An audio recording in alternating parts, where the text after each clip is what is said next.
in class, this is Dr. Peter Trzop, and I was approached by several students about different topics and different ideas, and then they started talking about more being active, and it's nice to see active students. Active students are students who, in my mind, would say, okay, not only do I do the work, but I actively, or if with motion, I interact with others, I contact the professor, I talk to other students. They look for things to do. So, for example, I have some courses that have issues in them. In other words, there's nothing I can do about them or you, but maybe they fight with the internet browsers, they don't list things, or they have errors, or they have all these issues. And there's active and then there's passive, meaning, hey, by the way, I had a hard time in your class because there's all these issues. Well, if I don't know about them, I can't solve them. But a professor once told me in graduate school, and I wish they had told me in undergraduate school, that you need to take time to try to solve things yourself. Doesn't mean you got to suffer. It just means today's society is so fast. I say, well, I had a thought pop in my head. I'm going to email it right away. Boom. Sometimes it's okay to take a moment and say, what's the issue? What can I do or not do? And try to work the issue that way. The rule was, what he always said was, take 30 minutes before you email. Take 30 minutes before you come in and talk to me. Try to solve it. Try to research it. Try to, resolve the issue. And if it's not resolved, give me a call at the office or email, whatever.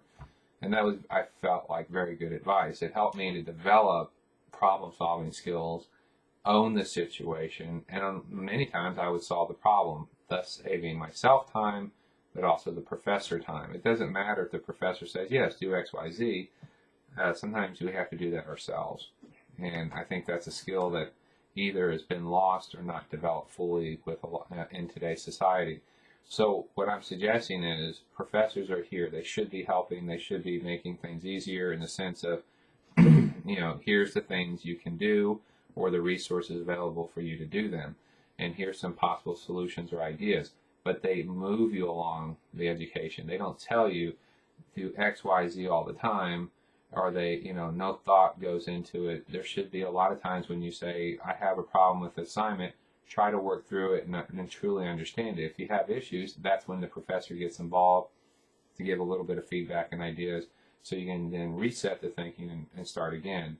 Also, too, if there's problems in the class, there's too many times there's active and not active students. They're almost like victims. Like, well, I had all these problems happen and, the professor didn't do this and that. Well, one, the professor probably didn't know, or you inundated them at the end of the course, or, they're fill in the blanks. Try to solve the problems the best you can. If you reach a point in your private life that you have issues, reach out to the professor, but also your academic advisor. Tell them this is what's going on. I mean, life happens. I think most people are pretty understanding to say, now granted, I'm an optimist. So I think most people are understanding. I have a life event happen, someone died, someone got sick, I have kids, I have a job issue, I work extra. People can live with that, and they're willing to work with that. But when no one knows what's going on, and then all of a sudden your last minute issue is everyone's crisis, that becomes a problem. So own the situation, solve the situation, make solutions. What's the point in calling a professor if you don't know what the solution is on your end? If you simply don't have time to do any of the work, what are you asking from the professor? A lot of times I'll give time and say, look, you have till the end of the semester, but you know what's going to happen. You're going to pile everything up at the end. You're not getting the feedback. You're not getting the work. You're not developing. You're not really improving your education. You're just clicking boxes, and that becomes a checklist student, which I have a video on. So you have to be very careful with that. So what I'm suggesting with this video is be active versus inactive or not active, and really own situations up front. Try to do that 30 minutes. Take 30 minutes and truly try to solve the issue. Just because you don't know how to use the library, I had a student do that the other day. Well, what do you want me to do about it? I'm not trying to be ugly, but what am I supposed to do? I'm going to tell you to go to the library, watch their videos, read their stuff, talk to the librarian, work with Google Scholar, work with the library, work with academic sources. But what am I supposed to do?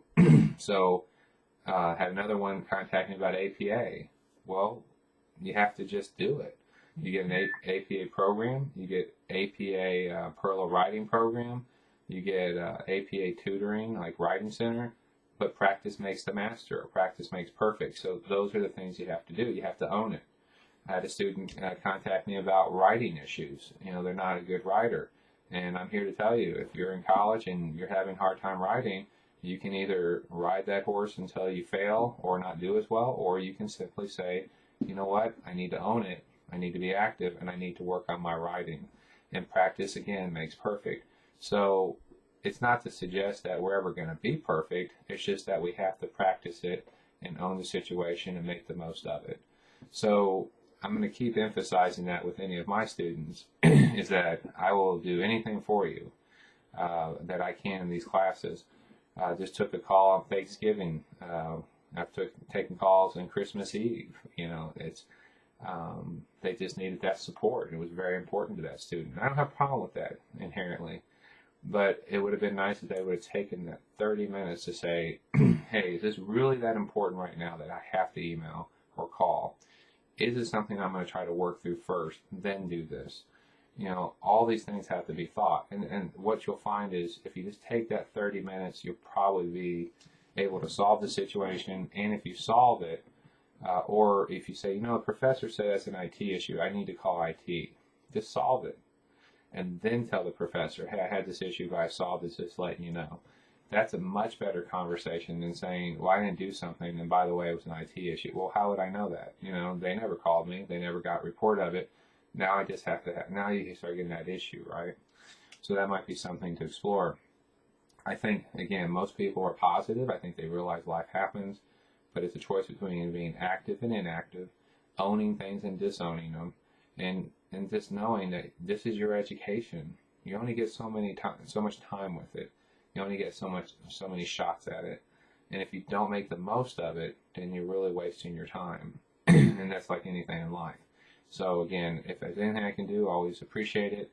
But at the same time, look at that 30-minute rule and being active and owning those things. I appreciate it, and it was a good topic to bring up. I appreciate the call. Thank you.